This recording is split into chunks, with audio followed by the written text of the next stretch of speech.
Hello and welcome to the Northeast Grazing and Livestock Conference.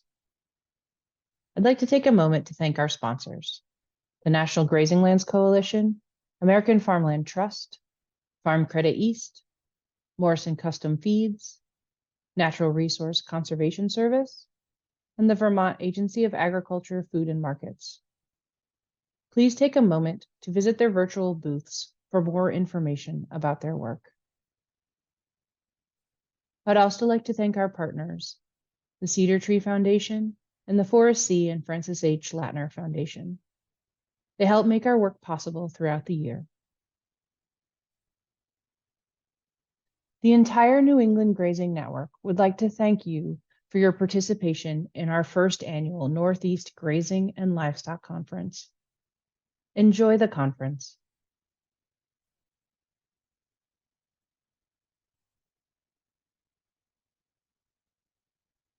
So I'm Daimon Meeh with NRCS in New Hampshire. I'm the state grazing specialist here. And I will go ahead and start sharing. And Alex, if you can just let me know, make sure everything's looking good on your end. Everything looks great. All right. So yeah, thank you, Alex. And so we're talking about grazing fundamentals today. And I'm going to go over a pretty broad view of grazing management and what it takes. But yeah, I'm hoping, it's a really big topic, and so I don't know where people are at in terms of the attendees. So if you have anything in particular that you're wanting to ask questions about, feel free to definitely put it in the chat, and we'll try and get to them. The way this is, I have it broken down into about 3 sections. It's a long session.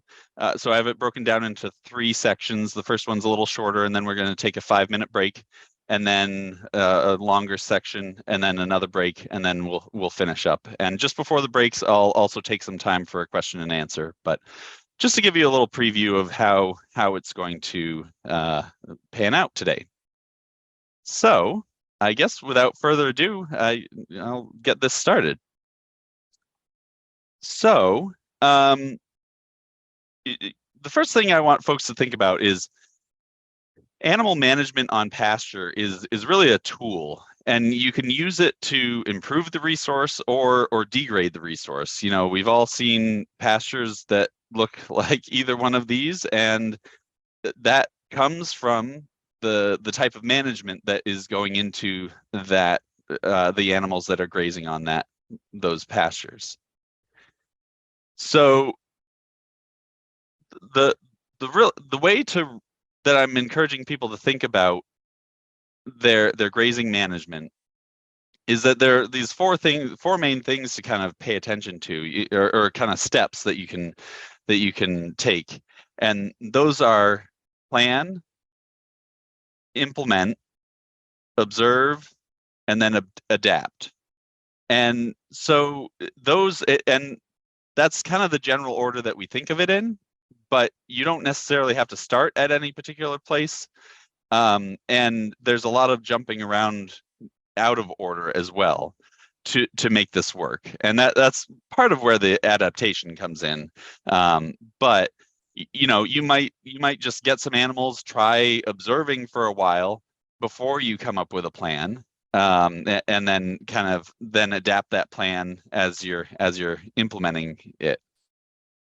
But it's a really dynamic process that can you just need to be ready to be flexible. And the keynote yesterday, Alan Williams, he spoke to that a lot of flexibility, a lot of adaptation, a lot of just variation in how you do things is where you're going to see the top level results. I should also say, and I may reinforce this later, I often like to paint the picture of high level management. That doesn't necessarily mean that I expect that everyone is going to be there right now, going to get there really soon. Some people may, some people may not. But I like to paint the picture of that higher level management so that there's at least a a goalpost, something that you can imagine that, oh, okay, well, if I move in that general direction, even if it's just a step, things will generally improve. So there's a whole gradient of grazing management, and if we move up that gradient, then we're going to see better results. But I like to kind of paint the picture of kind of that higher level, just to again, provide that idea of where you could potentially get to help you along the way. So when we're doing this, well, particularly the implementation and maybe some of the adaptation, we have really kind of 4 variables that we can manipulate within our grazing management, and it's the duration of the grazing event, so how long they're in that paddock when you move them, the size of the paddock, so is it a really large paddock, is it a really short paddock, and these all kind of interrelate. Larger paddock, they're likely able to be there a little bit longer. The length of recovery, so how much time after they have been moved off of that area that they come back onto that area. And then animal numbers, so how many animals are you fitting into that one paddock? The best way, those are a lot of variables to kind of juggle and figure out how you're going to manage those. And really, one of the best parts is best ways to do that is to develop a grazing plan. And this is me from NRCS saying develop a grazing plan. It's not just hoops to jump through. You may have dealt with NRCS and heard you need a grazing plan, but really the whole planning process of putting together a grazing plan, especially if you can be heavily involved in it, it's really helpful because it makes you step back and take a look at your operation and see the weak points and the strong points of the operation. And so the grazing plan can be super helpful for that. Now, when I say a grazing plan, there are lots of pieces to consider. So, a simple one is, looking at goals, assets and inventory, land production and forage needs of the animals, infrastructure, and system designs, and, all sorts of things.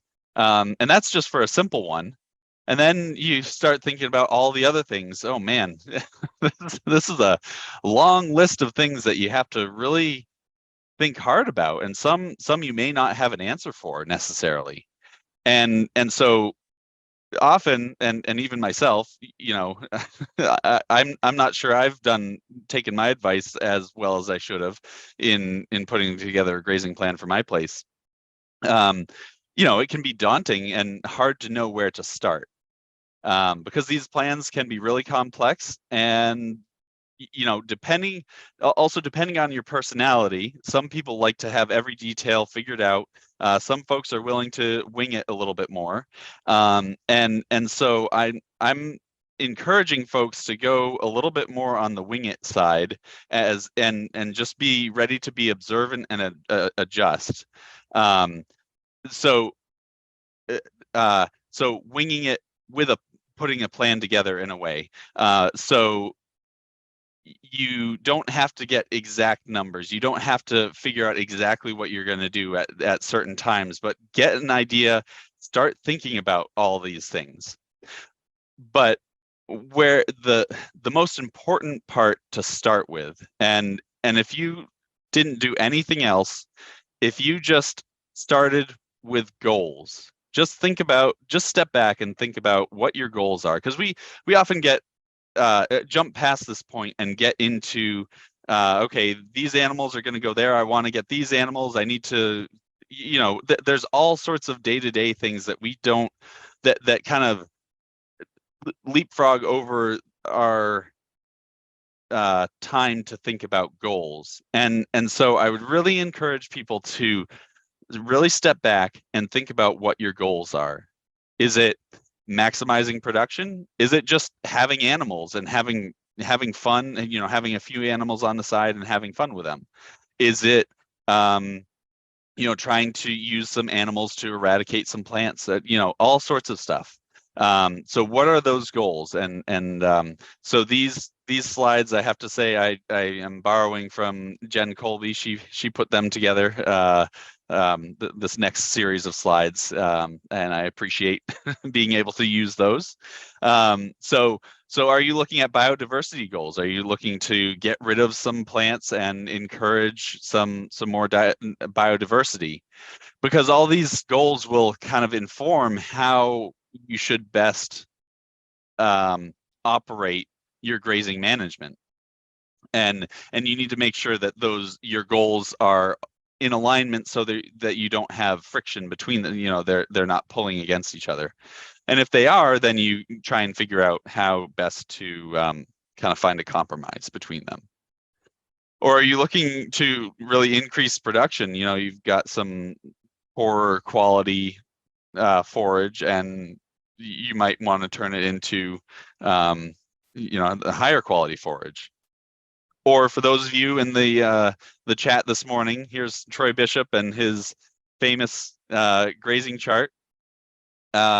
And he really talks a lot about planning time for family, and that's really important. And it's so easy to get. And we had a whole session on it yesterday as well that Jen moderated, and that was a great discussion as well. Spending time with family can be really important, and planning it into your grazing management can be really important for the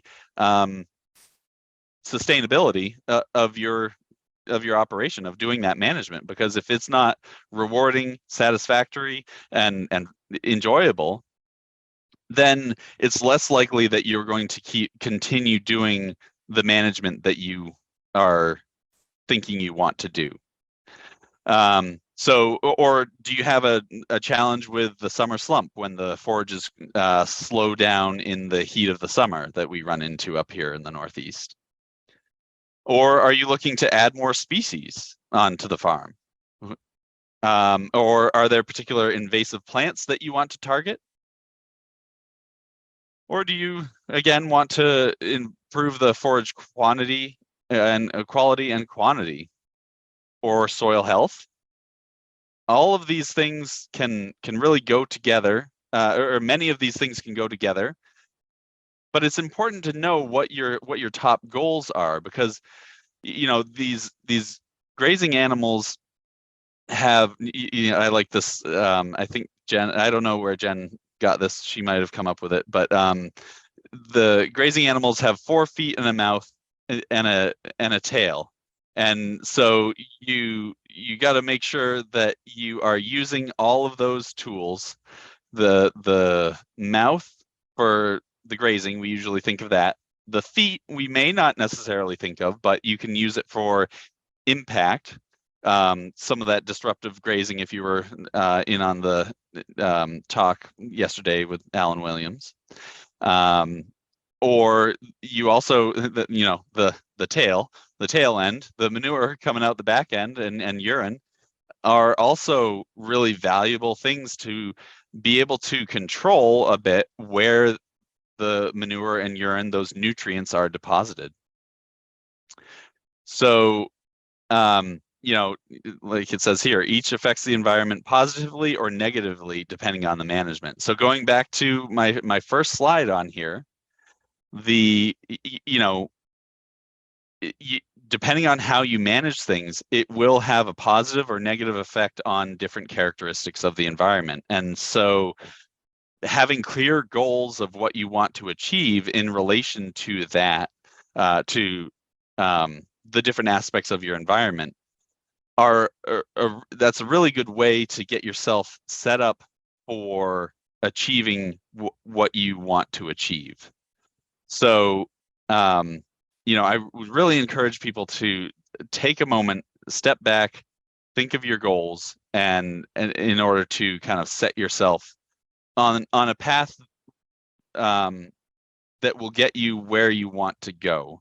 Because if you don't take a moment to think about those goals, it's hard to know what direction you're going and what you're actually going to achieve. So I knew this was going to be a fairly short section, so I just want people to kind of sit and think about that for a minute. Are there any questions that came in the chat to address just yet, or? Yeah, we've had a few come in related to this. Great. I think we have two kind of related to record keeping and tools. So the first one is, what records do you recommend keeping that are useful and applicable to future planning and the grazing plan in general? Yeah. So whatever records you think you can keep on a regular basis, and maybe a little bit more than that, would be ideal. Record keeping is always the hardest part. We always say we're going to keep more records than we do.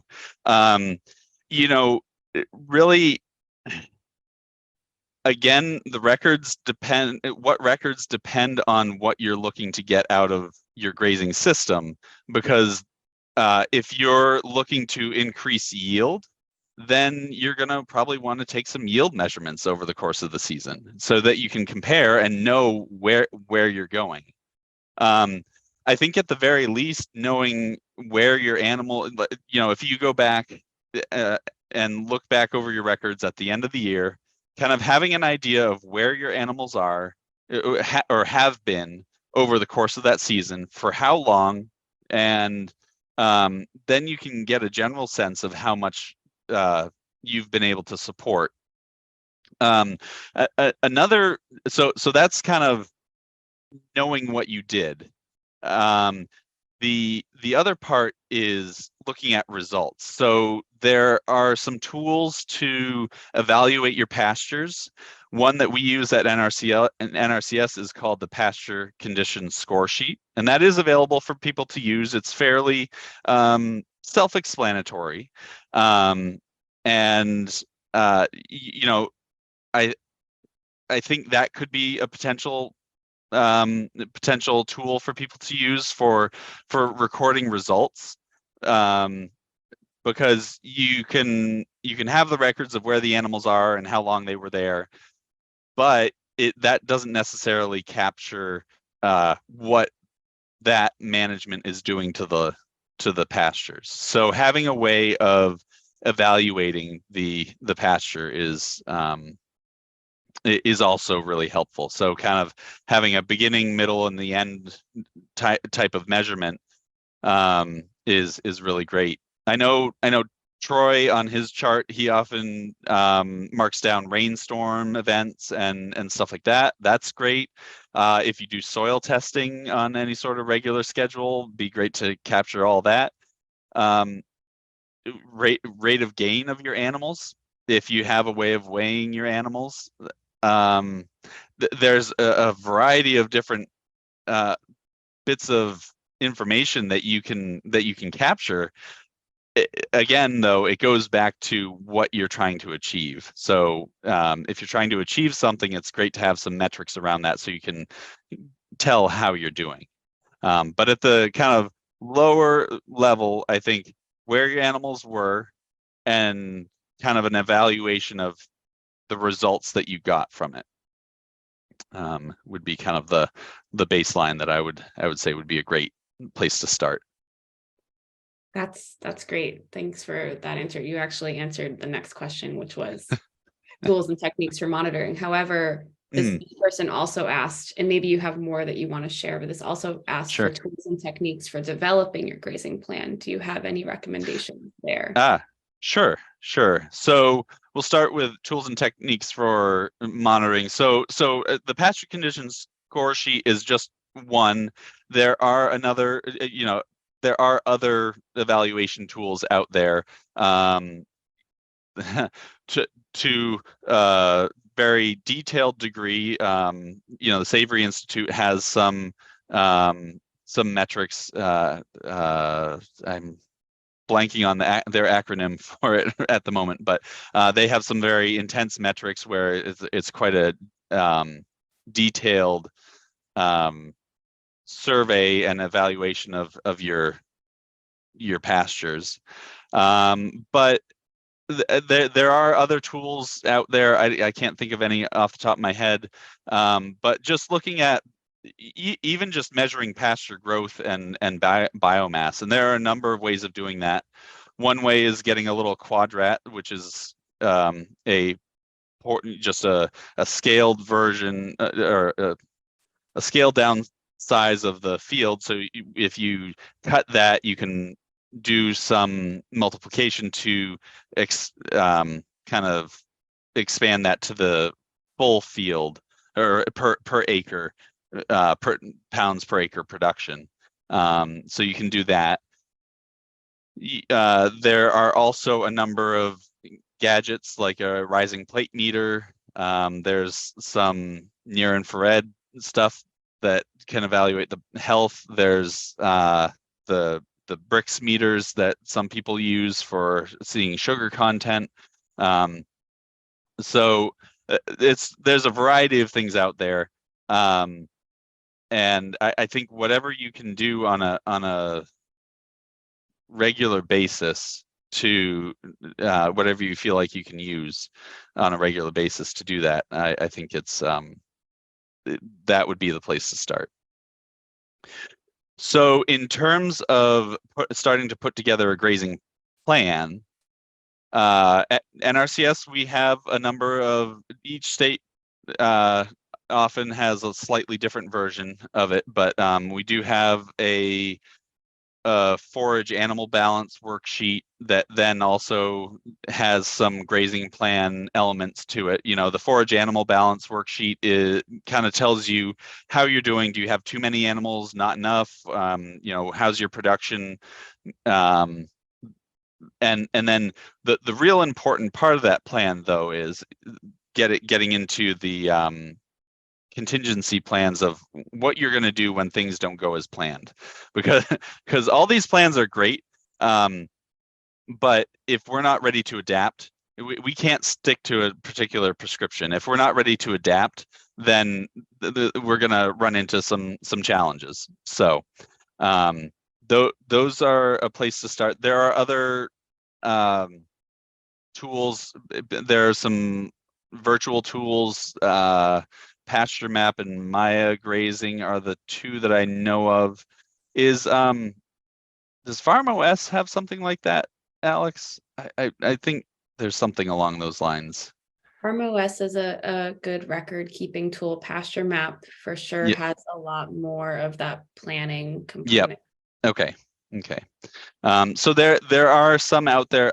I feel like there's another one that I'm forgetting, but there are a number of similar programs that are being developed and apps on your phone and stuff like that. So whatever, there's also, it might have been from University of Kentucky, there's something called a grazing wedge that you can put together that shows you your available forage.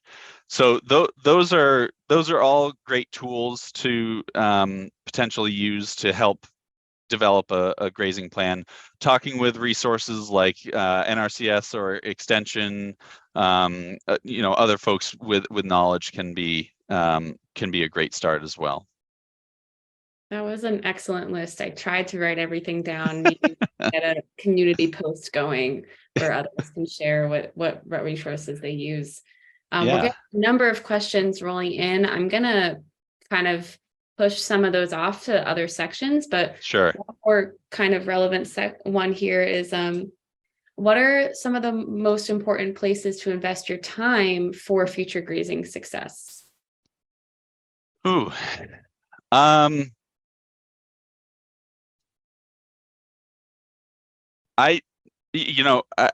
have to go back to the goals, really kind of getting an idea of where you want to head, because if you don't take time to do that, then you're going to probably be unhappy with the result, or at least somewhat unhappy with the results that you're seeing.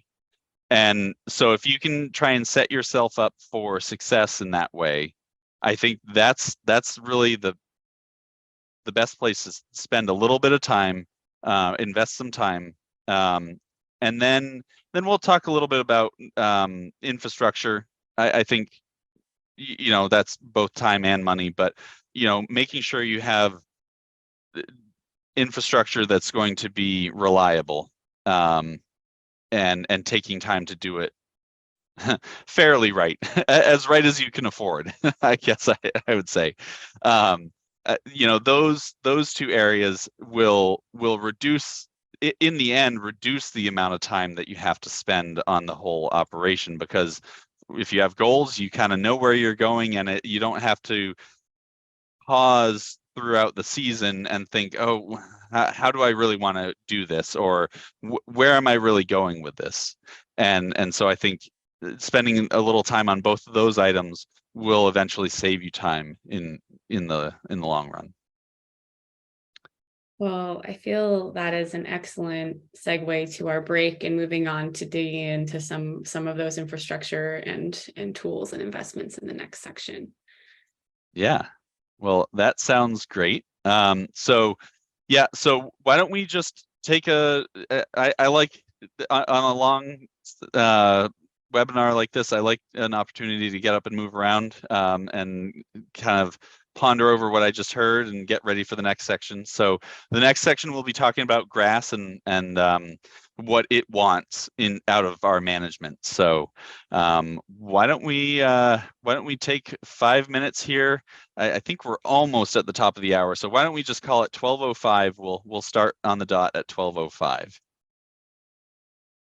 Perfect. And during that time, start adding your Q&A, upvoting questions that have already been posted, and we'll get those answered in the next section at 12:05. Thanks, Alex.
All right. Well, I hope everyone got to do a little stretch and move around a little bit. Maybe think about some goals that you might be setting for yourself. Um, so we're going to hop into this, maybe a little bit more technical section of this presentation. And I included this because generally one very common goal that I hear is people want better production, more production, or a change in the composition of what is in their pastures. So this is a key part, to that, to knowing what grass wants, and I guess I should. I shouldn't necessarily just say grass. I guess I'm thinking more of a pasture forages, because I do agree, more diversity in our pastures is better. It plays into a lot of things, improving the whole kind of grazing ecosystem. But we'll talk kind of focused a little bit on grass here because it makes up a large component of our pastures, and it is important to know what it wants, and because of the production side of things, but also I'll discuss a little bit as we go along. The health of the grass and the vigor of the grass can have significant benefits to soil health and many other things that we find desirable in grazing systems. So I find it really important to talk about, what does the grass want when we're managing it. So one thing to think about is, and Alex, I just want to make sure, can you see my cursor? Yes, we can. All right, great. So I want to hop back a little bit to what some kind of more traditional grazing recommendations would be, and that is to graze at 6 inches down to 2, or 8 to 4, or something along those lines, because what they are looking at is you have much more. So at that stage, this fiber, the cellulose, and this lignin are two portions of the grass component that are not digestible to the animal, and so traditionally this range of growth, an early stage of growth, has been looked at as really desirable because it's highly digestible by the animals. And that can work okay for the grass, but generally the grasses tend to prefer to be able to grow a bit taller, and there are some actual benefits to grazing at a taller height, nutritionally as well. I believe it was Alan yesterday that was also mentioning, or maybe it was someone else. I forget which session it was in on, but maybe it was Ridge. But as you get more leaf area, as you get more leaves and leaf area, there's more photosynthesis happening, and as a result, you get higher sugars. And I often hear a lot of people look to protein as kind of the bellwether of quality of forage or hay, and generally protein is not close to the limiting factor in our grazing systems. Out west, protein is a whole lot more important, but generally we can get the protein out of most pastures that is needed.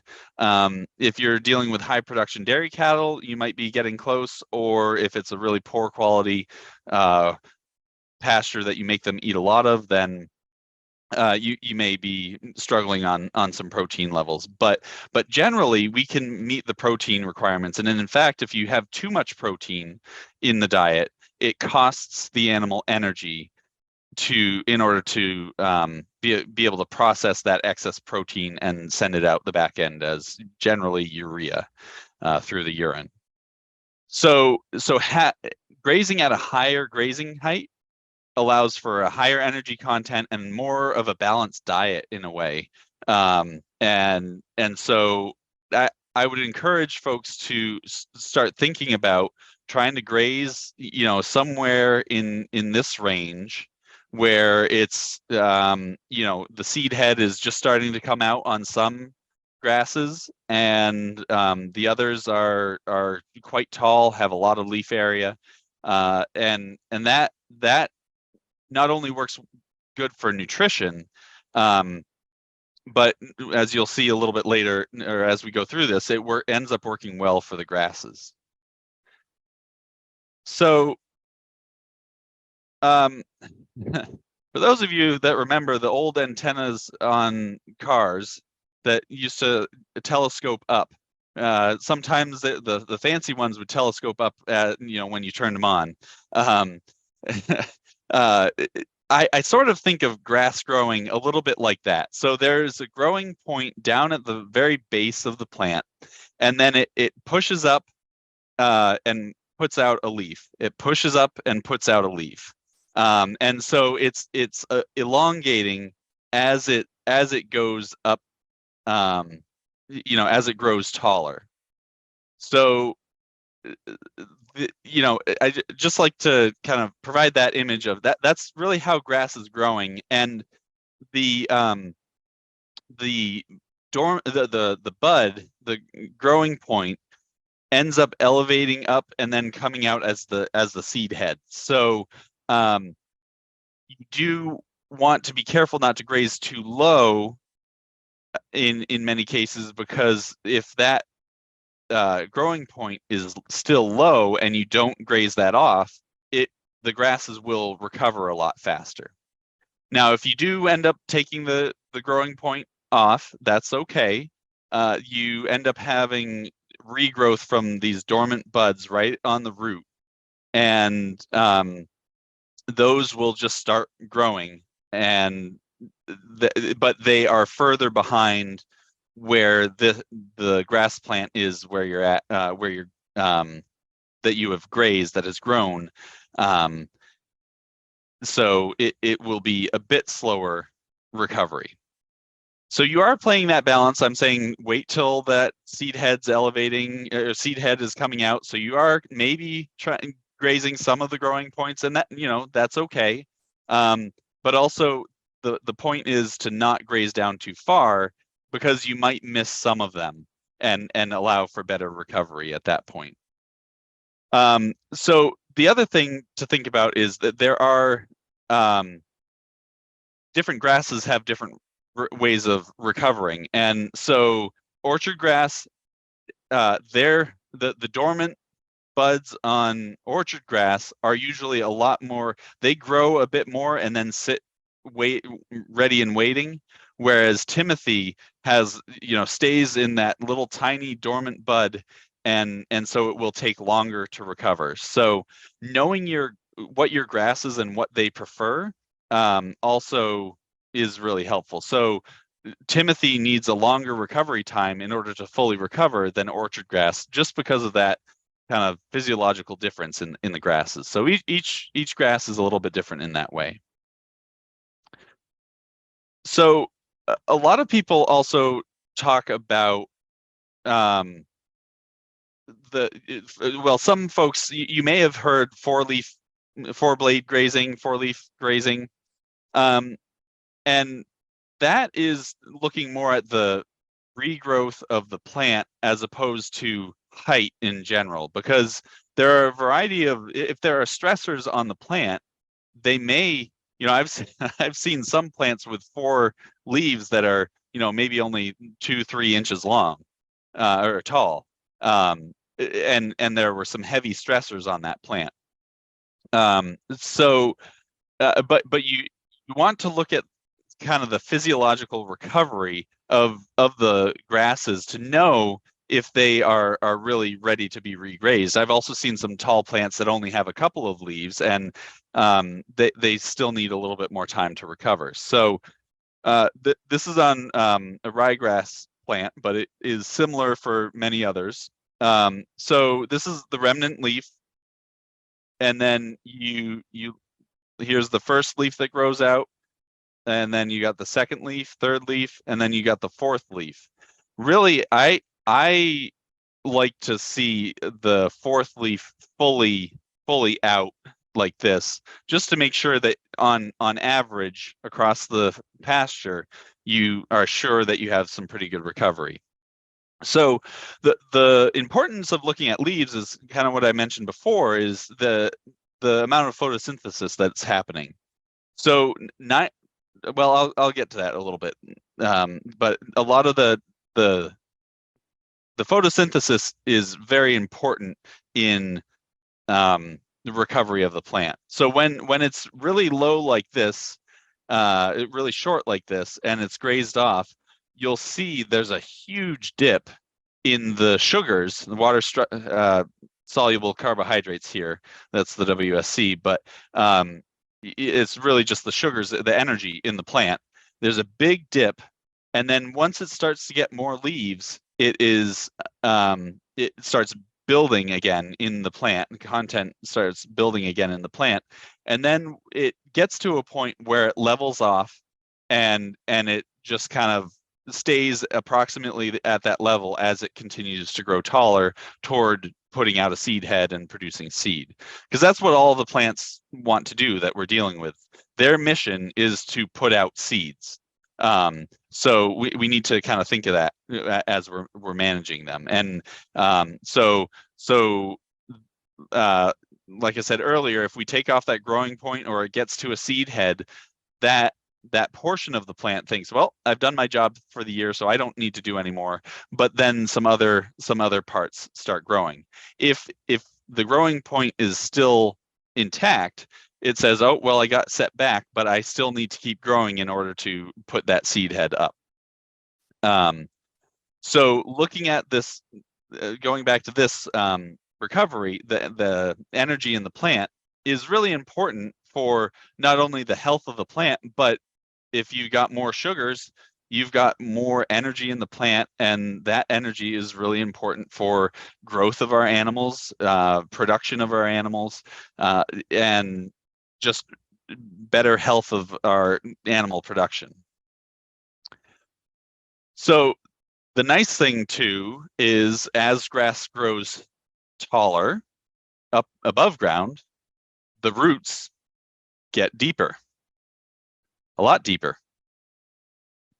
And those roots can be used to bring up water, nutrients, and so they approximately try and maintain an equilibrium. The grass plants try and maintain an equilibrium of the root volume below ground and the leaf volume above ground. So as we go through harvesting or through haying or grazing, as we go in and harvest some leaf area off, it will slough off some roots to kind of readjust to make that roughly equal in terms of volume. Also, over the course of the year, about 30% of root volume does slough off in general as well, and that can have a whole lot. I may be getting ahead of myself, but I can repeat it later. This can have a whole lot of soil health benefits too. And we're really just learning a lot about. We're starting to get an idea, but it's a whole unknown world of what positive benefits can happen, and that the interface between the roots and all the microbes and microfauna in the soil. A lot of I forget what the percentage is, but there's a significant amount of the sugars that are produced through photosynthesis that are actually pumped out of the roots into the soil to feed the microbiology in the soil. Because that microbiology then can bring nutrients that the grass plants need to the plant. There's all sorts of interrelationships, and so the more roots, the better. That's kind of the bottom line. So that healthier biology leads to better soil aggregation, which leads to better infiltration, water infiltration, and all sorts of good things. So we really want to encourage as much root growth as possible. And so the thing with rotational rotating through, I won't necessarily just say rotational grazing only, but as we go through, if there are multiple harvest events over the course of the season, those roots are going to kind of increase and decrease in volume. And so that's great because we're depositing carbon through those roots into the soil as well as they get sloughed off, regrow, sloughed off, regrow through that whole system. So we're building organic matter in, capturing carbon in the soil through that as well. So a lot of really great things. It's, grass and their roots are some pretty amazing things, and we're really, like I said, the soil frontier is just we're just beginning to figure a lot of it out, and there's still a lot of unknowns.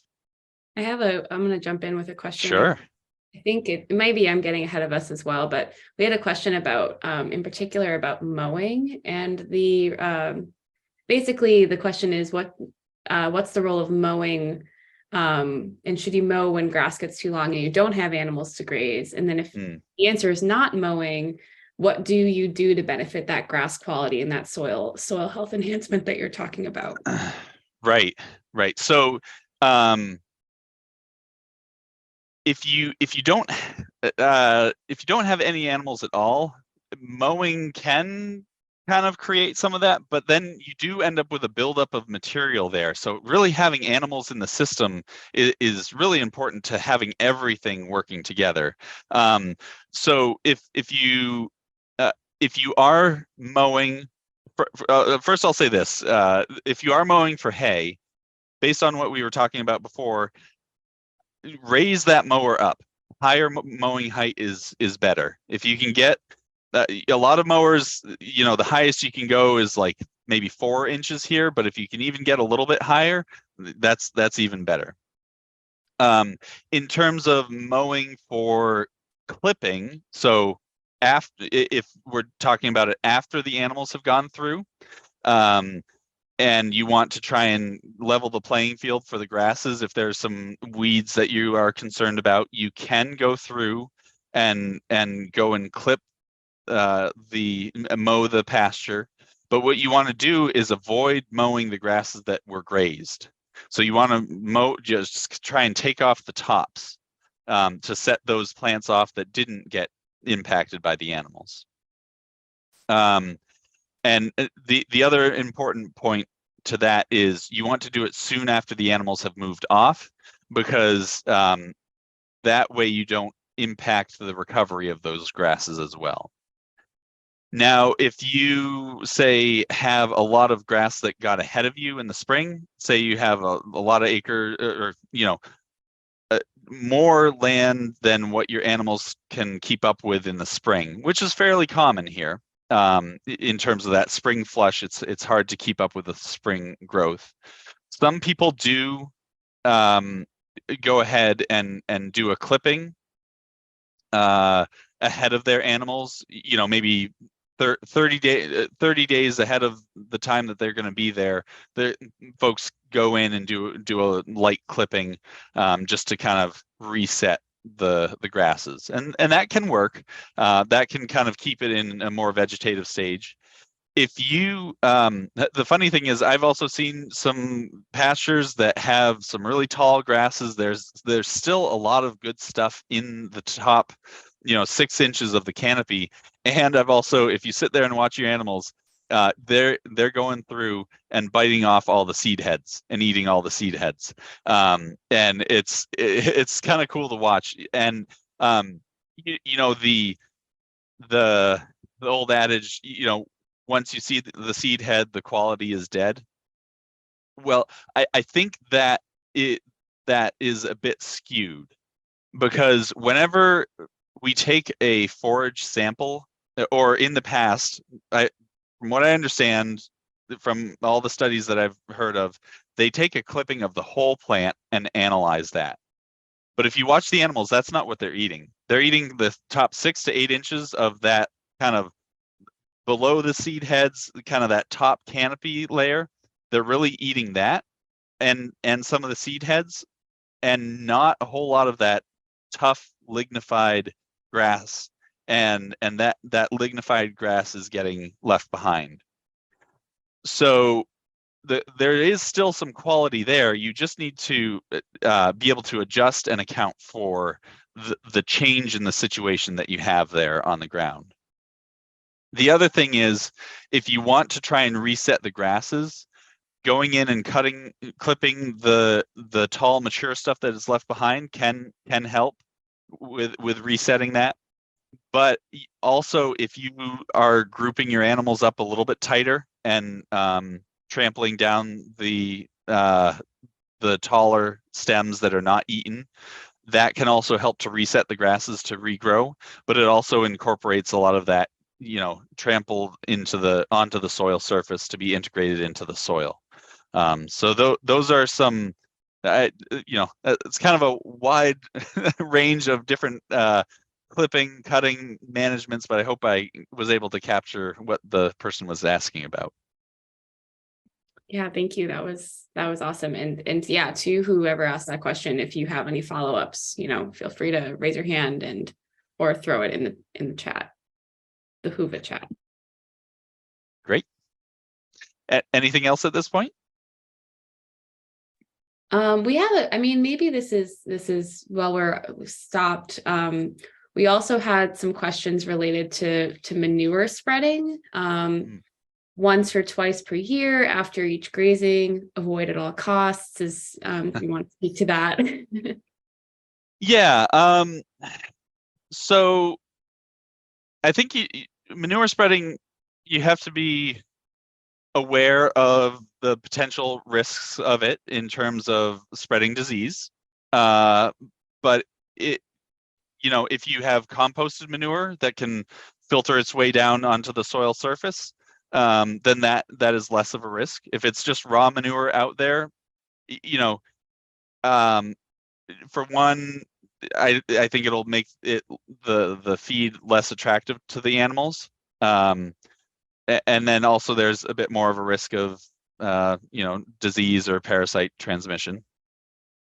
And then also, depending on your management, and I get it's kind of reminding me that I didn't really include this in this presentation, but and I'm not going to remember the exact. There's a table out there that someone did a study to estimate how long it took to get a manure pie per square foot in the pasture. And continuous grazing, it was something, I'm going to make these up, but just to give you kind of the range of idea, it was something like 10, 15 years or something like that to get one, per 1 square foot, all the way down to like, I think it was daily moves was 2 years, or maybe even 1 year.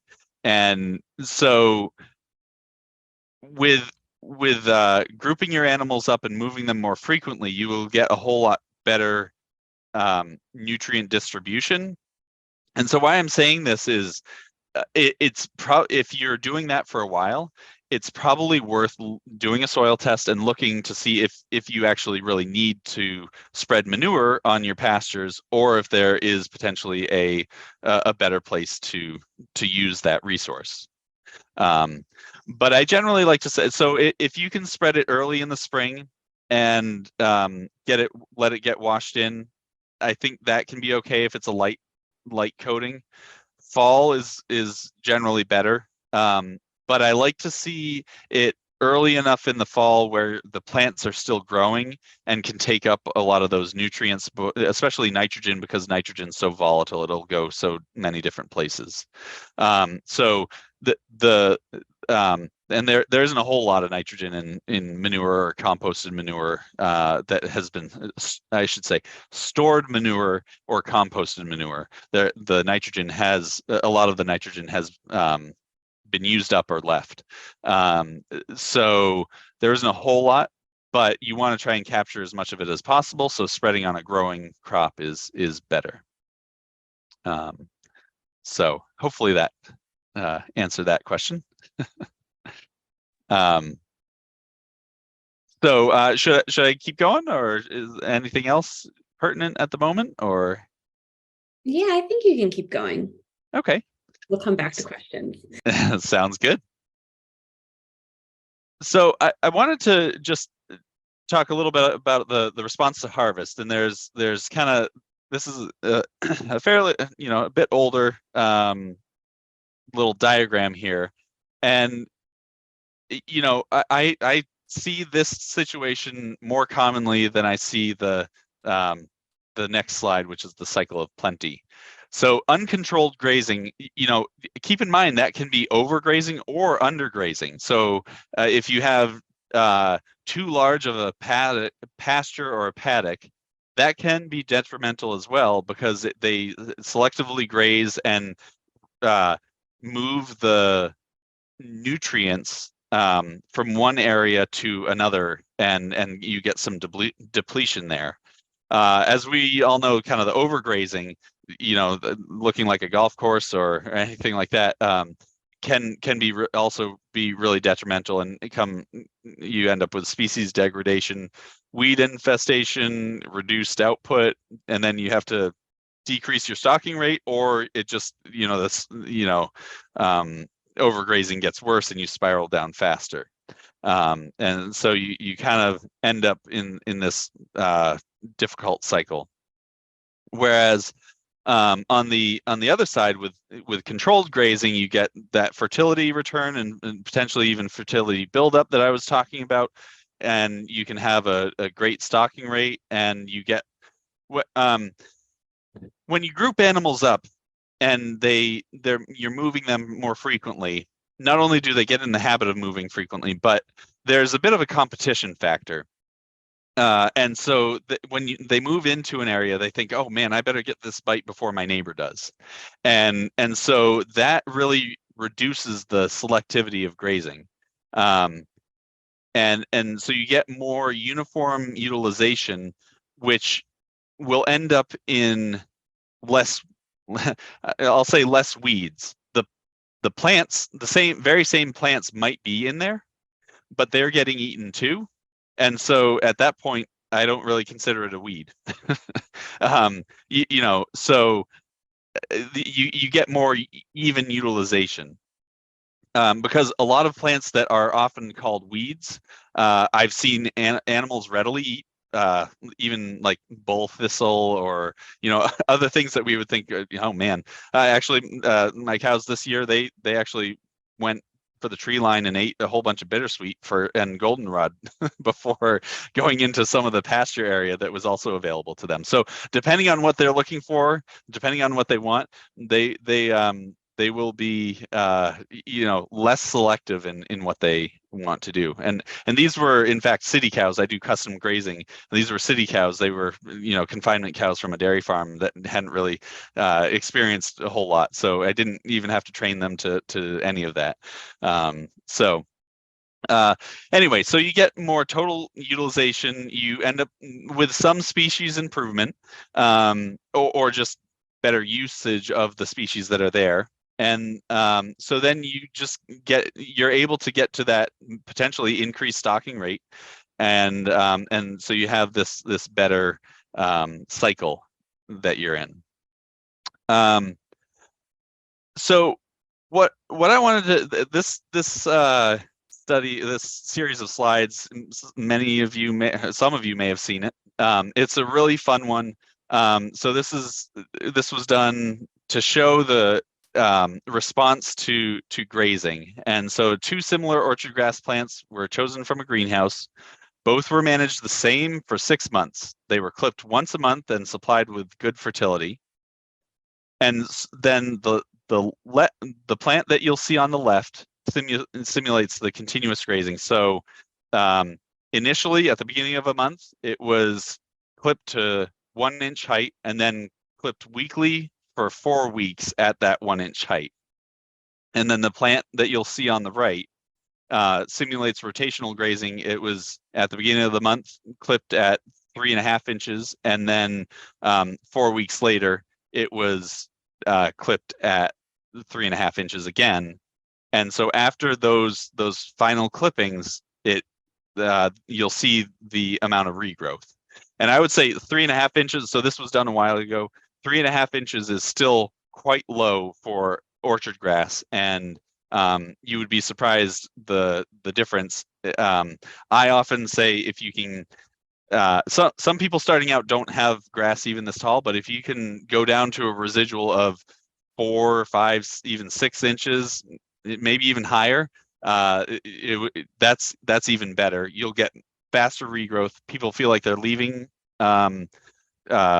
feed in the field, but the amount of regrowth that you get, and so over the course of the season, you'll get net positive gain in production, even though you're maybe kind of quote unquote leaving feed in the field at that point, because the blade is the leaf blade is so important for regrowth. So so this is day one. So after 24 hours after clipping, and you can even see a little bit of a difference. You've got more of the crown intact here with the orchard grass versus it pretty much demolished right there. So this is day 1, day 2, 3, 4, 5, 6. And so you see this, you're starting to get a little bit of regrowth on the continuous grazing, but you've got a significant amount on the rotational grazing, and it's a lot thinner over here as well. So I like to do it a little bit faster now that we've gone through it. So it's pretty. I love this because it's just really illustrational of the difference that grazing height and management, both grazing height and amount of recovery, can have. So that's the above ground. Let's look at below ground. So this was defoliated. This is fescue, but this was defoliated every 2 days, every 7 days, or every 21 days. And so you can see the very significant difference in the root volume that you have there. And again, we were talking about roots for all the soil health benefits, but also, we're running into periods of dry sections of the year, dry sections of the summer, verging on drought, if not in droughts during the summertime. And the more roots, the better in that case. Not only does it allow more access and surface area for absorbing water, but again, going back to the infiltration, the more we can catch that water before it goes off the place, the better we are for later on. Also, higher residue height here shades the soil, keeps the soil temperature a lot lower, and it avoids evaporation off the soil surface as well. So for those of you that saw Alan's presentation yesterday, you probably saw this. There was a question of what the recommended percent leaf volume removal is. But for those that didn't see it, this is a study that removed these different amounts of leaf volume and then measured how much of the root growth stopped. And so there's the old advice of take half, leave half, and this kind of illustrates why that is a wise thing to do.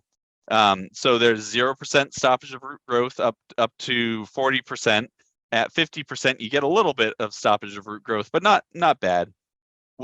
Once you get to 60%, holy smokes, you jump way up to 50% stoppage of root growth, and then 78 at 70%, and then 100% stoppage of root growth at 80% and 90%.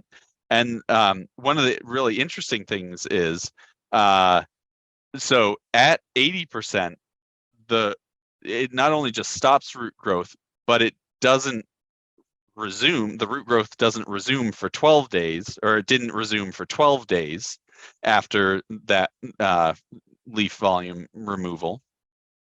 And at 90%, the regrowth, it completely stopped root growth, and it didn't start regrowing for 18 days in this study. So you're really shooting yourself in the foot if you're grazing 80 to 90% of the forage volume, but really sticking around, take half, leave half. On average, animals are not going to read this textbook and do it exactly, but kind of if you can, on average, in each paddock, kind of aim for take half, leave half. That this is why that is a good idea. So again, just showing the difference in the different heights, post grazing stubble height, and just kind of what it looks like with the different levels of management. So, does that mean we have to be inspecting for recovery this, this intense? Looking in the field this intensely? No, we don't necessarily have to, but it's just something to really, really pay attention to as you're managing your animals on the field. And everyone is going to overgraze a pasture, or two, or most of them. However it ends up. Sometimes it just happens. You think there's more forage there than there isn't. The best way to deal with that, and I keep referring back to Alan's. He had a really good example of a field that got really over impacted in the winter. Winter rain, and it got all mudded up. It doesn't have to be that extreme necessarily. But even if you just overgraze and take it down, removing 80 to 90%, okay, shucks, that just happened. What do? Just allow longer recovery. So maybe skip it the next time you are that you would plan to be there, and allow it to recover in that way. So I think managing, your pastures, I mean, this looks pretty good. Maybe a little short, I'd say, in some places on this side, but this is some taller grass. It's looking pretty good. It could be a little bit taller, but again, this is in the fall. Things are slowing down a little bit. But I think this is a kind of a good maybe visual picture to at a minimum, I would say, kind of at least have these heights if you can. Now, I do get questions from people say, I've just been set stocking. I'm lucky if I get 4 inches of growth after 3 months of growing. So what do I do? Just work on that take half, leave half, and allowing longer recovery periods, and looking at that physiological regrowth of, are there enough blades? Has this plant recovered? And slowly you'll get taller growth of those plants. And actually, you might even see some change within the growing season as well. You'll start to see higher forage heights. You'll start to see a different group of plants in that composition in your pastures, and so you can kind of slowly work up to that. So it's still worth doing it, even if you don't have a whole lot of forage height. And so I want to put it in a little bit of context. I see, when I travel around New Hampshire a lot, and some around New England, and I see a lot of overgrazing, and that equals underproducing.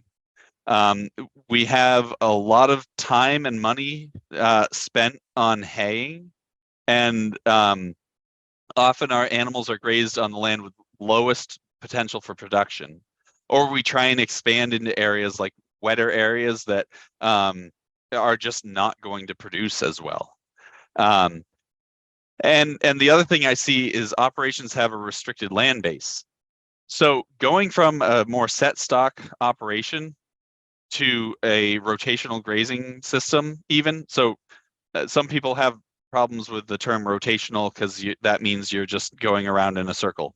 If you get to that from a set stock grazing situation or continuous grazing situation where you don't allow recovery on anything, if you go from that to a rotational grazing, awesome. You're going to be, have positive benefits from that. If that's where you stop in terms of your grazing management increases, that's okay. I would just encourage folks to kind of move up that gradient. But I often see people are overstock, have too many animals for what their land can produce. And so in many cases, people are trying to look around for other land near them, or they're running around carting animals all over the place trying to find enough places for feed, where a lot of times they could at least double the production on their pastures with a change in management.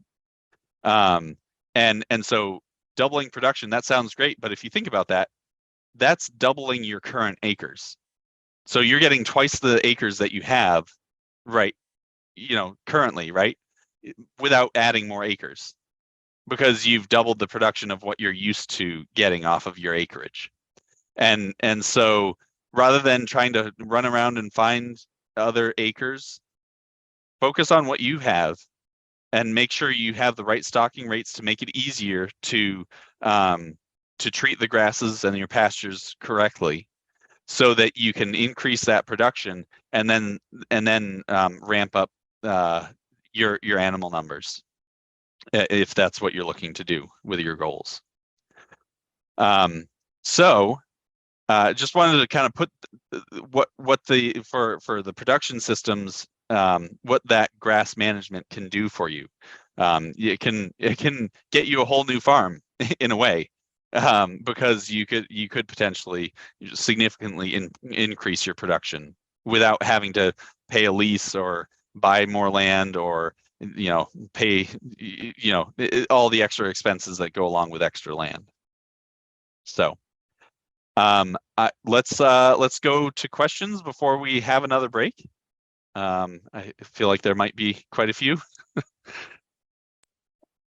Yeah, we have one question specifically asking about sheep, but I welcome you to open it up. But what species of plants do you like to see in sheep pasture? And then maybe just speaking to diversity in pasture in general. Yeah, so cattle, and I apologize, I promise, see, I do have some pictures of sheep in here. I was going through my slides and my pictures and realizing I had way more of cattle than I do of any other species. But so in terms of the grass species, it's really similar between sheep, cattle, goats, the primary species that we manage on pasture. Goats and sheep do tend to prefer to graze up higher off of the ground, and also enjoy browse. So if you can have a higher component of forbs, so broadleaf plants that tend to grow taller, I think that can be certainly helpful. However, I like to see a significant, a very diverse pasture for cows as well. And cows will eat a lot of what many people think they won't, right? They'll it's surprising what they will go for if they've got generally good nutrition. And it's surprising what they will go for, because like I said, I've seen it many other times, as well as the management that I did, that I've been doing. The cows, when I move them into a pasture that has some field edge, I've seen them go straight for the field edge more often than not, even though there's delicious grass in the field portion. If there's kind of I have a bunch of grown up area right around the stone wall, right around stone walls, like many, many people do, I'm sure. And, chowing down on bittersweet and goldenrod, Joe Pye weed, raspberries, thistle, they'll chow down on it. So I don't know, maybe a few years ago I would have said, well, grasses, focus on grasses and legumes for cattle and integrate some other stuff. I'm getting to the point now where the more diversity, the better. As long as the animals eat it and get good nutrition out of it, that, the more diversity, the better. Not only does that provide a more broad diet for the animals, the root systems are going to be very different, going to be pulling from different parts of the soil for nutrients. But you get opportunities for all sorts of other wildlife to take advantage of it as well. So you're really trying to build this grazing ecosystem that everything can kind of work together. And the more diversity you have in that ecosystem, I think the better. So that's maybe not the answer that whoever asked that question was looking for, but I'd say just diverse pastures are really great, and trying to go for that is something that I think we should all strive for. I think that was a great answer. We have one more question in this section, kind of jumping back a little bit more to recovery. Sure. The theme of this is a little bit specific, but the theme is recovery of grass after winter. And the person asked if will there be a negative effect of recovery of grass after winter if I allow the goats to be on pasture for a few hours each month, or should I keep animals off the dormant pasture in the winter if plant height is less than 4 inches? So maybe I'm not interpreting a question. Yeah, I think I got it. So yeah, kind of the off-season management of grasses. So I'll start with the fall. Going into the fall, it's really important to not overgraze the grasses, because how you put them to bed in the fall will significantly impact them in the spring. Once the plants go dormant, you can graze it a little bit lower. And so our cool season grasses generally go dormant if we have a stretch of weather that's the average daily temperature, I think, is below like around 45 degrees. So average daily temperature around that for about a week. So that'll put our grasses into dormancy. However, with some of the weather we've been having this winter, there is a chance that they can come back out of dormancy with warmer weather, and with the variable weather, it's a less of a sure thing that they're gonna once they're dormant, they're gonna stay dormant. But for simplicity, let's say at that point they are dormant. You can graze them a bit shorter. However, you do end up starting to walk the line of allowing opportunities for other plants to take hold. So I saw a study that saw a significant difference, leaving like 4 or 5 inches of residue as the minimum winter grazing height, and then I think 1 to 2 inches. And there was a significant difference in the amount of burdock that showed up the next spring. So you do run into some concerns in terms of what you might give an opportunity to if you do graze it too short through the winter, because there isn't that shading effect of the remnant grasses. So if we do run into a warm up in the spring, over the course of the winter, I would encourage you to be really careful of your grasses too, because they may come out of dormancy and start to try and grow a little bit, and they'll be really vulnerable at that point. So it's worthwhile being pretty careful of that. And then as we get into the spring, it's so tempting to put the animals out because they've been in the barn or in a sacrifice area, or however your winter management has gone. You're just dying to get them out, and I understand that. But waiting a little bit for the grass to get to an appropriate height um, is going to pay dividends for the rest of the season. And there are some studies that have shown that grazing too hard too soon in the spring can even have negative effects in following seasons as well on production.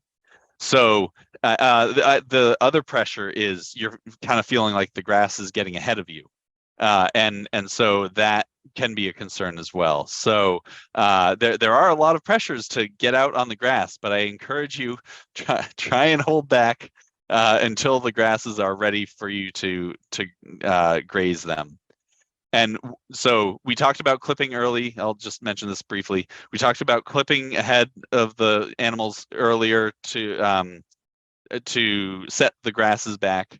Another strategy that some people do, if they're willing to move their animals fast, is they kind of open up the size of their paddocks and move the animals through all their acreage quickly to have the animals take just 1 or 2 bites of each plant and then go through the cycle, set all those plants back a little bit, and then slow down into their rotation. So if that works and fits with your goals, that could be another option to use.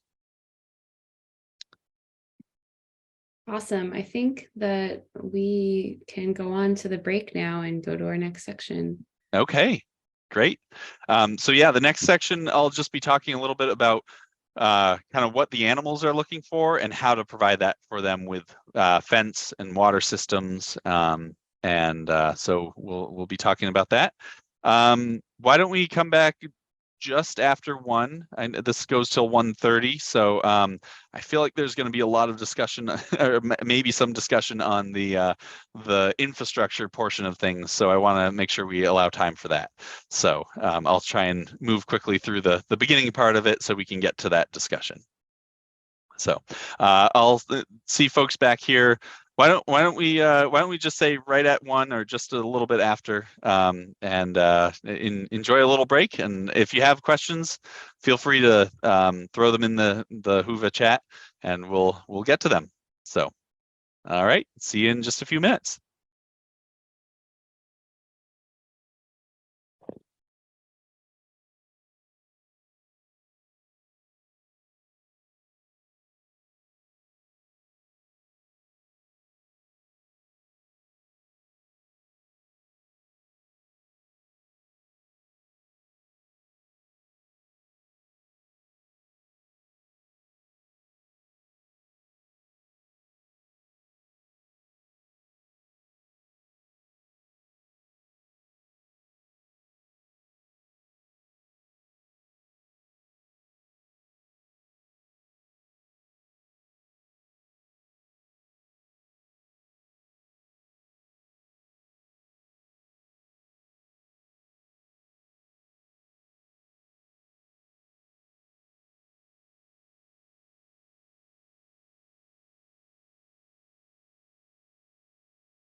All right.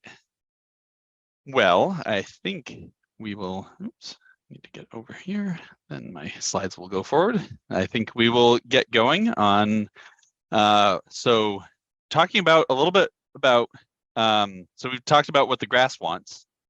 So what do the animals want?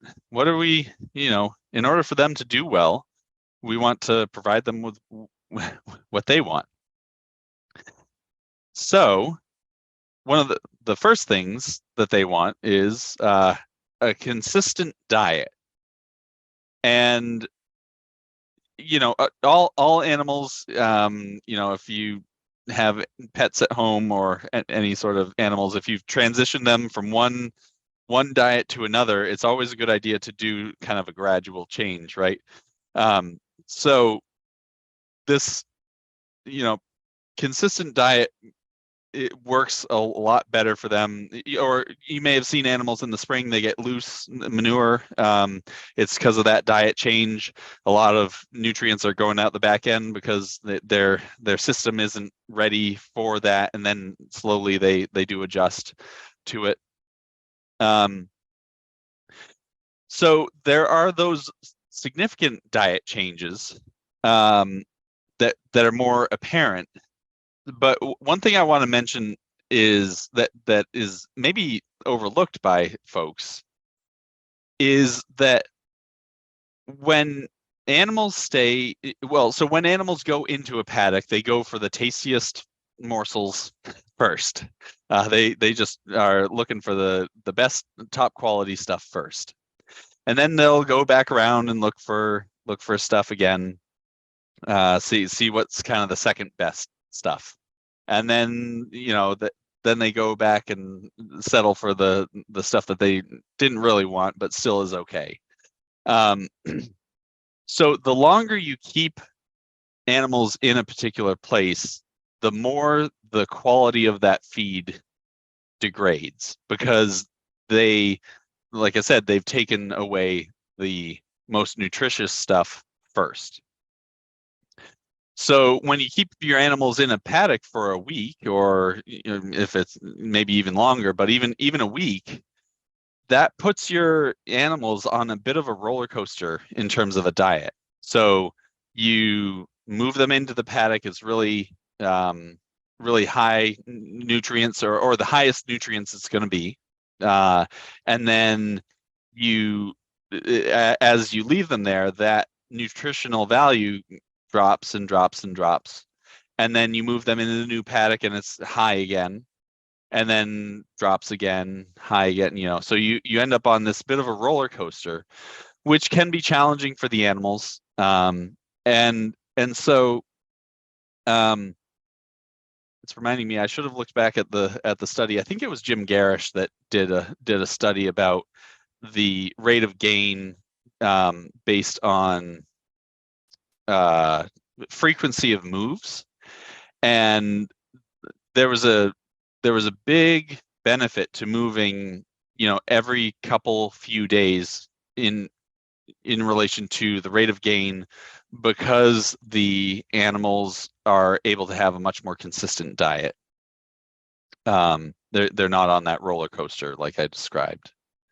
And the nice thing is that, to hop back to recovery, the nice thing is that works well with a lot of our plants that we're grazing, because once you get to about moving every 3 days or so, you really start to see benefits amplifying.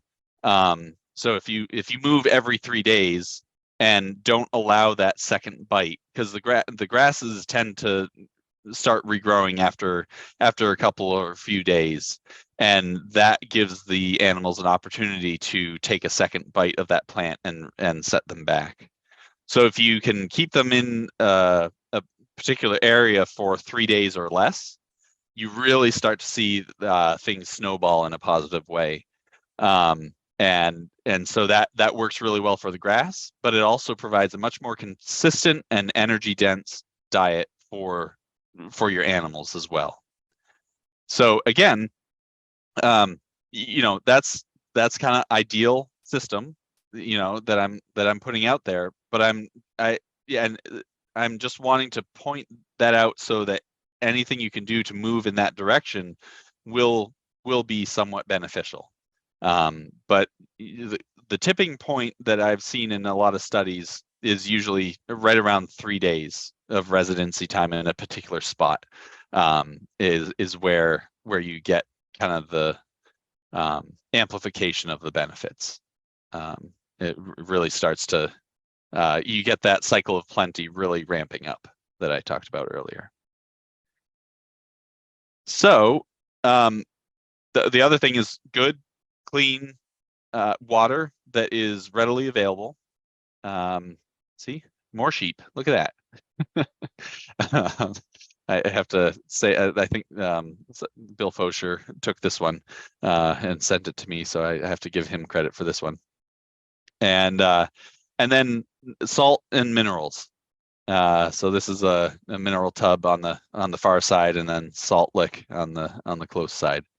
So those are the things that animals really want to have.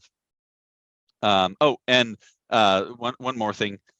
So predictability and security is another thing the animals really prefer.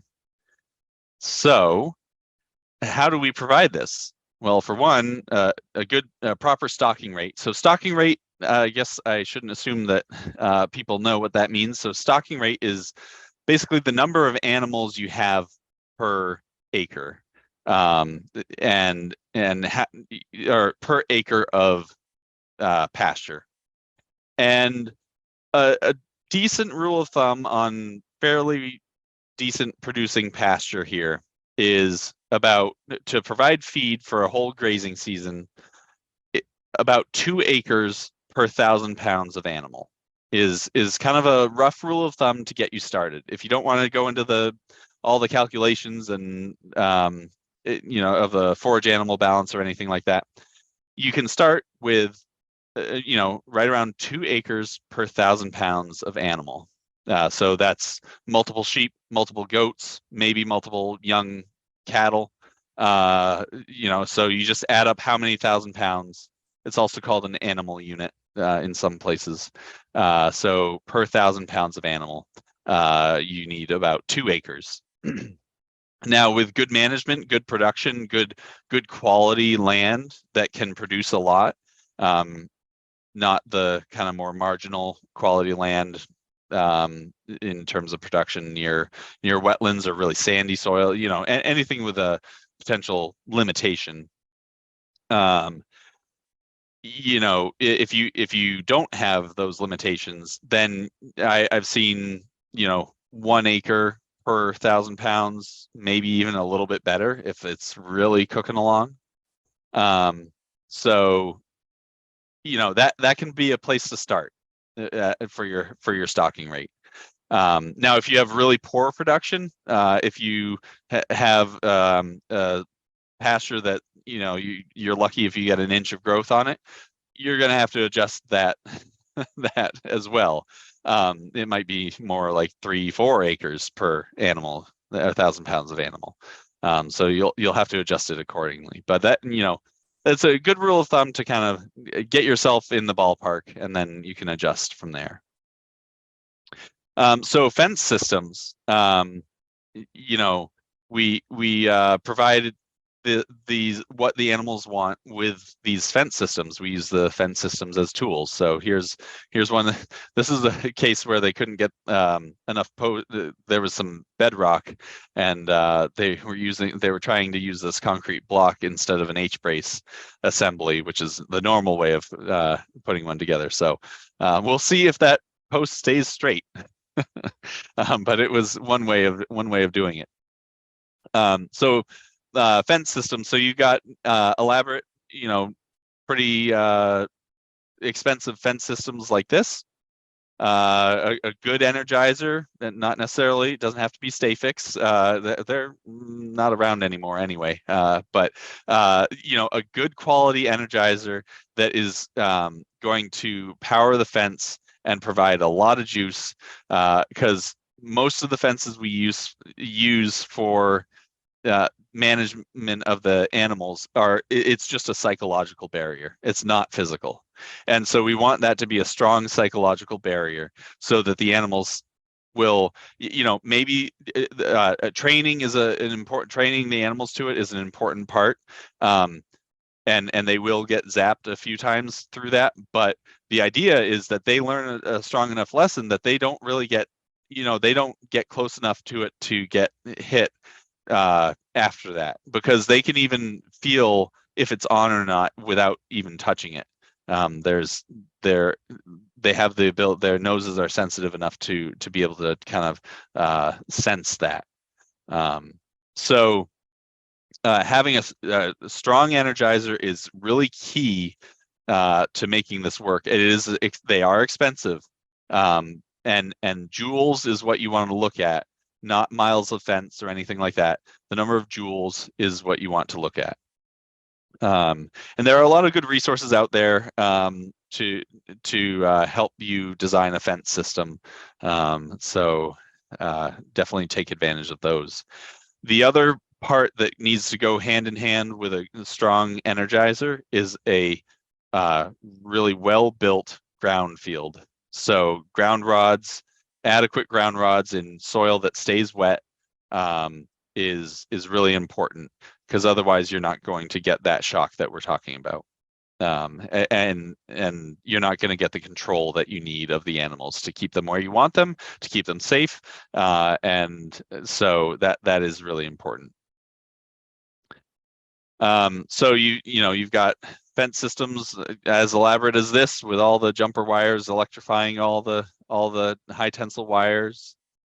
You got the gate systems, and there's a corner H brace, corner brace that I was kind of mentioning earlier. So you've also got Electronet, and here you have a solar charger, and those can work. They generally are lower powered, and having Electronet like this is a large draw on the fence. So making sure you check your fence and making sure you get good voltage through your fence wire is really important. But you can also go a little bit simpler. A couple of strands through the woods, that can be effective for some people. Or a couple of strands like this can be effective. Or even some single strand. So you can, I guess that didn't come through all that well, but you can kind of see the fence line that's there. So single strand is also can be effective. A lot of it comes down to animal temperament, animal training the animals again to the electric fence, knowing that they shouldn't run through it, they should back away. That's a really key part to this. If you need higher visibility, there's also tape. This producer feels like the orange tape is much more visible to the animals. So that's these are all different options. Figuring out what is, some people can't stand Electronet, and it's just, they feel it's really hard to manage. Other people, after they've worked with it for a while, think it's not a big deal. So they some of it's preference as well, and what your animals are able to behave behind, I guess. So the next thing we need to provide the animals is water systems. So what I often see limiting in our grazing systems is the water systems. People can kind of make do with less robust fence systems, but getting the water to where it needs to be tends to be an issue. So you can work off of something like this, hauling water to remote areas. There's also solar pump systems that can work with some remote wells. But I was definitely nodding my head yesterday when Alan was talking about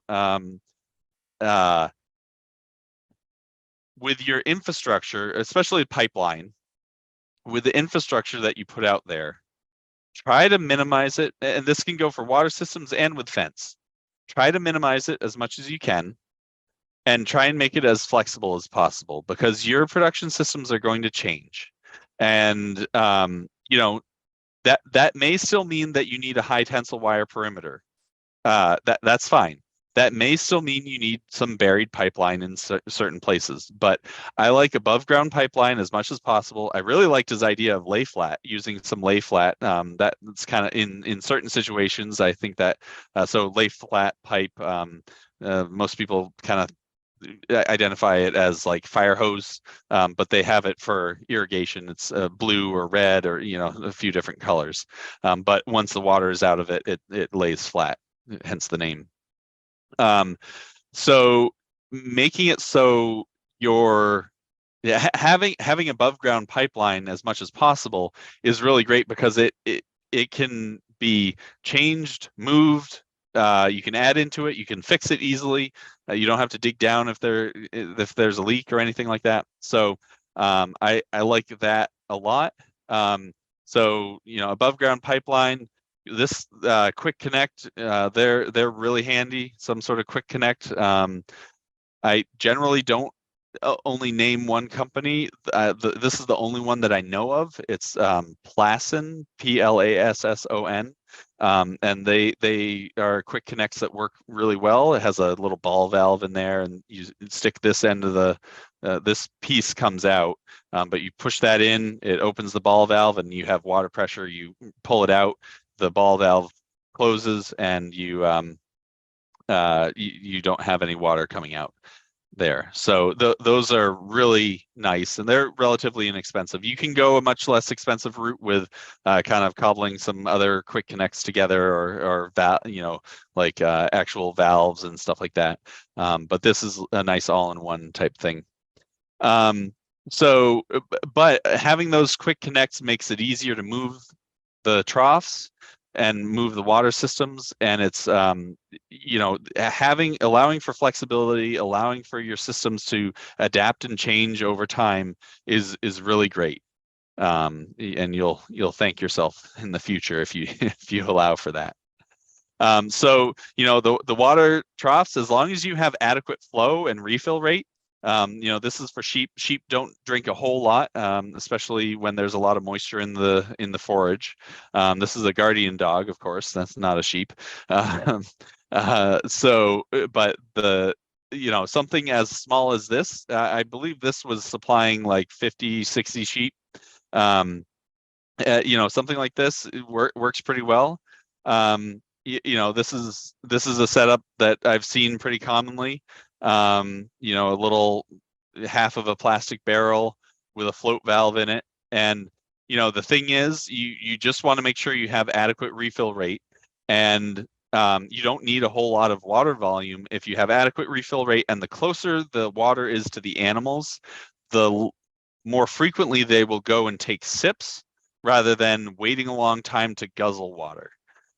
So it relieves the pressure on your system to have it right with the animals, right in the paddock with them. That's really the ideal situation for grazing uniformity, but also having these small troughs, which also, if you have a small trough, you have much more frequent water turnover, so the water quality stays a lot higher. And sometimes can be quite a bit cooler as well. So it's not sitting there baking. That's one thing that some people have a concern about with above ground pipeline. It can heat up some, but after the first couple of years of it being installed, you do end up getting a canopy over it if you're not grazing down too low, and that can help keep it cooler, keep it out of the sun. But it does warm up some. So on really hot days, I know many people and I myself go out and dump the water, let it run, and get some cool water in there every so often. So the final thing, and we're getting close to the end here. So the final thing is to make our systems work well is paying attention to good genetics. And I don't think we don't have near enough of this, in my opinion, in the Northeast. The genetics that we have are what we can get, kind of conveniently. In many cases, there are, that's not to say there aren't some folks with good genetics for grass-fed production, but the genetics for grass-fed production are very different than a lot of the traditional or more conventional genetics that are aiming towards a feedlot system.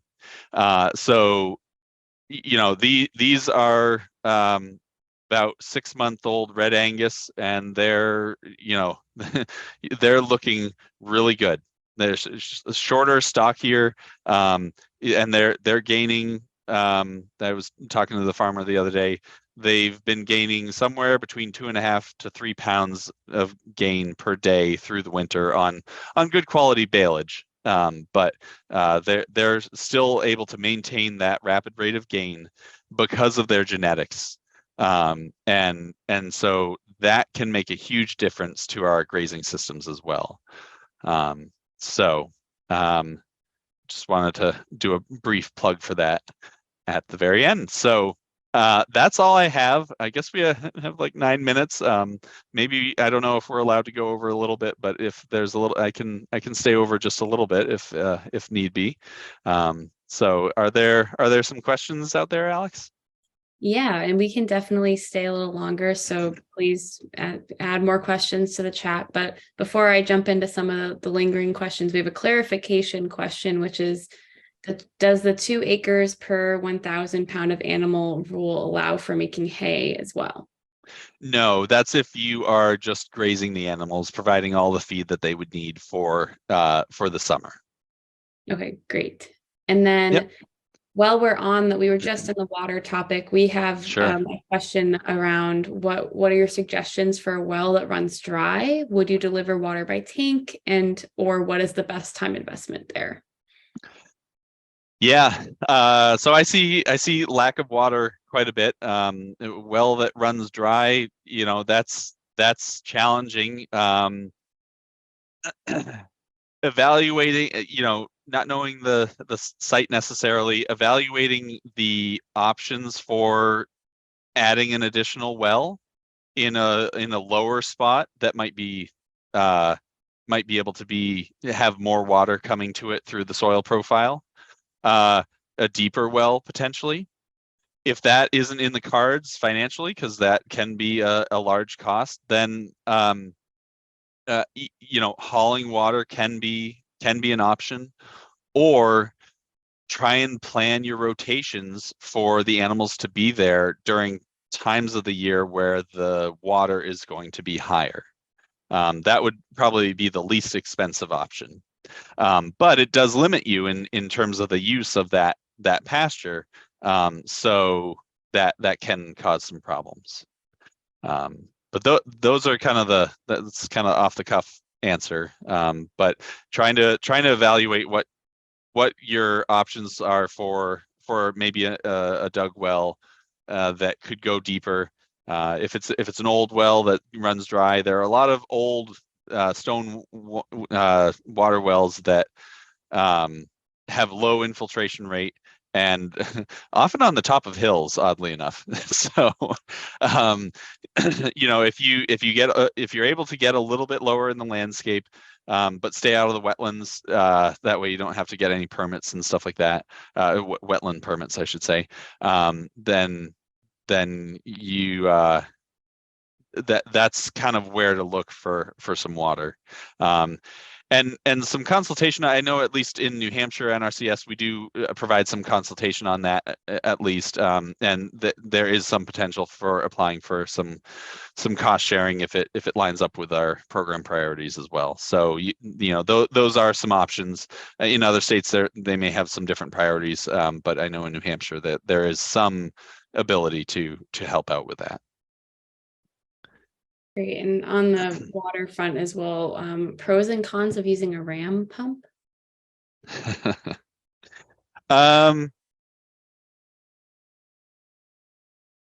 I have not used one personally, so I think those the ram pumps can work. I know a couple of farms that have used them effectively. I will say that the technology and the price of solar pumps have come a long way. So and they are a lot more effective and reliable, I believe, than when designed correctly, than the other types of remote pumping solutions that we have used in the past. So I would kind of lean more toward a solar powered pumping plant as opposed to ram or any other type. That would be my personal opinion, I guess. Great. So we have a question about best practices for dealing with multiflora rows, if you have any. Yeah, well, so what are your goals? That would be my first question. So are you, is it total eradication or just kind of get it down to a dull roar? Are you willing to use herbicide? Do you want to not use herbicide? So herbicides are the shortcut option, and so doing some sort of cutting and cut stump treatment at the appropriate time of the year, usually in the fall. So applying it to the stump, that can be pretty effective. Now, if you don't want to use herbicides, there are different ways that you can approach it. Usually cutting it down is the start of it. Using heavy animal pressure to impact the area pretty heavily and deposit a lot of nutrients in that area can work. I know some farmers who have been successful in they cut the multiflora rose bush down, plop a round bale on it for winter feeding, and have fairly good success with having the other plants come up and compete somewhat with the multiflora rose. So it depends on the level of infestation, like how old the plants are as well. If it's just kind of some sprigs mixed in, grouping your animals up tighter so they chew on the multiflora rose as well as the grasses, that would help too. You just got to think about what it might not like. And generally, flowering plants are most vulnerable right when they're starting to flower. So they put out most of their energy. And so if you cut them at that point and then continue to impact the regrowth, that can be the point that they are most vulnerable. So that's, multiflora rose or any of the other flowering plants that we might be considering trying to get rid of. Great. Okay. The last question I have, but again, we can all stay on a little bit longer if anything else comes through. But we have any advice on having other species such as chicken or pigs following grazing cattle? Yeah, so pigs, you just have to be super careful. It's hard to have pigs follow cattle because you need to move pigs super fast in order to not tear up the pastures. Even the however you say it, the coon or the pasture pigs, they still will damage pasture. And so you need to be very vigilant and ready to move the pigs quickly through the pasture. If you don't want significant impact on the pasture. So I'll say that about pigs. It can be challenging because you would end up catching up to the cows, and if you were trying to rotate the pigs behind the cows, because you would just have to move them that much more frequently and give them a bigger space. In terms of chickens, so laying hens are fairly easy to put in behind cows. The chickens do like a shorter grass environment than taller. But moving them around a few days, so it's interesting. The fly larva, you can, if you wait a few days after the manure has been deposited and scrape open a manure pie, you'll see the fly larva in there, and so that would be available for the chickens to eat. They may also eat some dung beetles, which we maybe wouldn't want quite so much, but so that can be a benefit. I don't know that you'll have significantly noticeable fly control from it, but it can help with feed a little bit. You're not going to get more than 15 to 20% of the diet for chickens off of pasture. They're monogastric and they just can't digest a lot of it. Pigs maybe a little bit better, but not a whole lot better.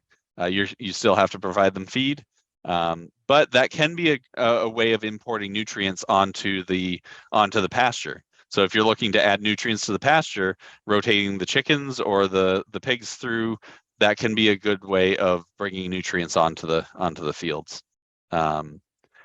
Broilers, another intense way of putting, if you have them in chicken tractors of some sort, an intense way of putting nutrients onto the field. So that can work.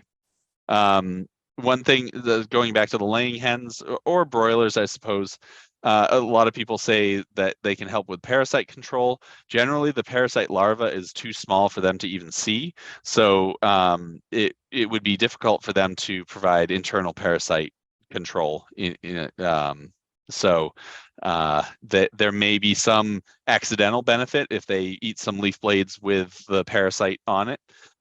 They are able to clean the pasture a little bit that way, but it's not by them seeing the larva and and eating it.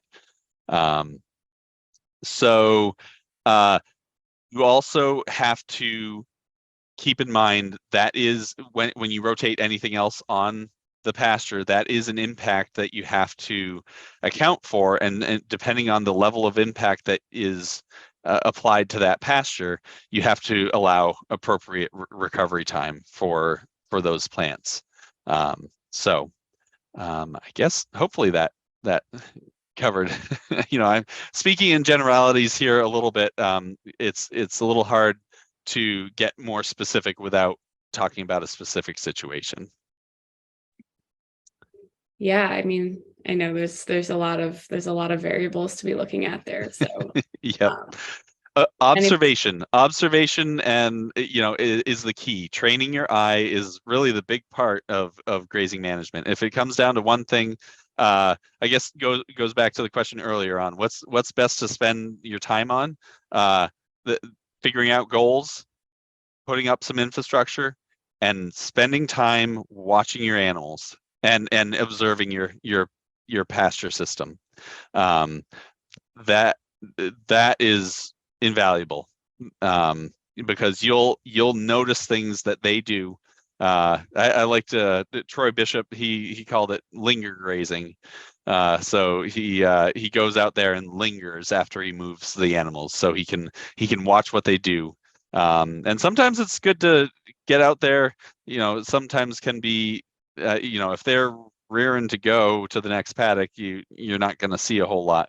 But when they're not just going into a new paddock, it's sometimes nice to go out there and see what they're up to, the rest of the time as well. So observation is really important. I love that. I'm an ecologist, so I feel like there's a lot there that I relate to. Yeah. We have, if you have time, we do have one other question that just popped in. Sure. Our last question before we wrap up and say Yep. goodbye. But someone asked best strategies for renovating old hay fields or pastures, and then when is reseeding worth it? Reseeding isn't worth it in my mind if you are making a significant management change. If there's a field that's been hay and you're putting animals on it, or if it's going from continuous to more rotational system, if you're making any sort of significant management change, I would say reseeding is probably not worth it at that point, because there's a latent seed bank that is going to appear, and those are going to be the plants that like what you're doing the most. So if you do want to introduce some other plants, then you can do a bit of overseeding. But investing in a full, the time, money, and the effort into a full reseed when you're going to change the management, I don't think that is worthwhile at that point.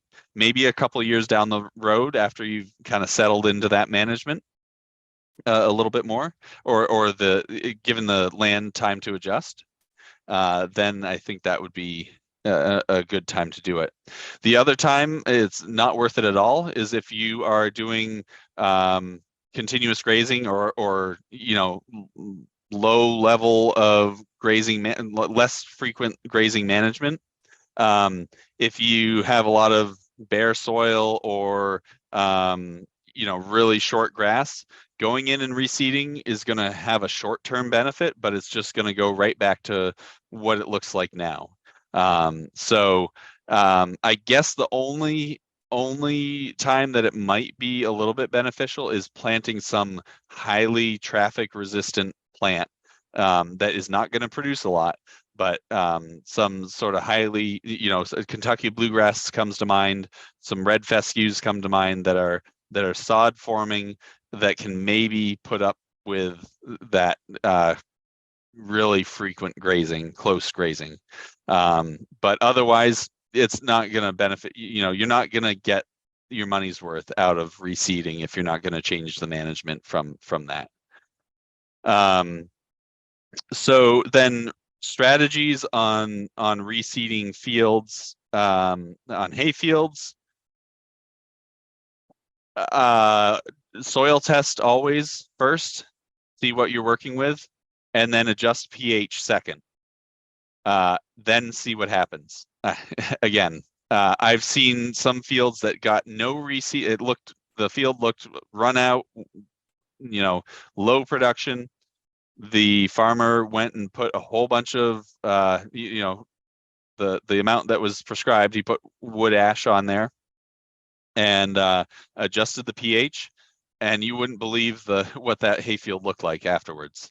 The grasses looked amazing, and a whole lot of clovers and everything. So that pH might just be the limiting factor. It might not be the seeds.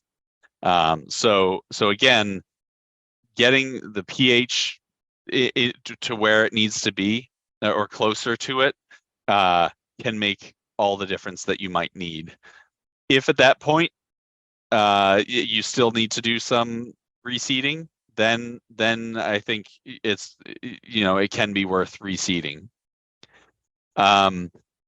For folks that are kind of breaking out new areas and seeding down new areas, again, pH adjustment is probably going to be needed, especially in New Hampshire. Vermont, not so much. You got higher pH soils, but in areas where you have an acidic bedrock substrate, you are going to probably need some pH amendment or soil amendment that will alter the pH. And but feeding animals out on the newer established areas is a really great low cost option to add nutrients, add seeds, add organic matter, and get that area established with seeds. You do want to make sure that there's not anything super undesirable in those hay bales, but generally you're okay, as long as you get the hay from a good source. So Yeah, so I think using the animals to get the nutrients out there and using the bales, using kind of what you're doing already is the best kind of low cost option. I like I like low tech, low cost is the way I like to go, at least for the first stop. Then you might need a little bit more later on. So. Well, thank you so much, Daimon, for spending this time with us, sharing your knowledge. I really learned a lot. And so No problem. really engaging conversation. I encourage everyone, as their questions continue to percolate, feel free to continue to post in the Q&A or reach out to Daimon or even others on the community board as questions pop up in your mind. And yeah, share it out there. So thank you again, Daimon. And our next session starts at 2:30. It's going to be a breakout sessions on birthing on pasture, and there's going to be a lambing on pasture section and a calving on pasture section. So that's going to be starting at 2:30 on Huva. So we'll see you there at the next session. Thank you, everybody. Thank you, Daimon. Yeah, thank you.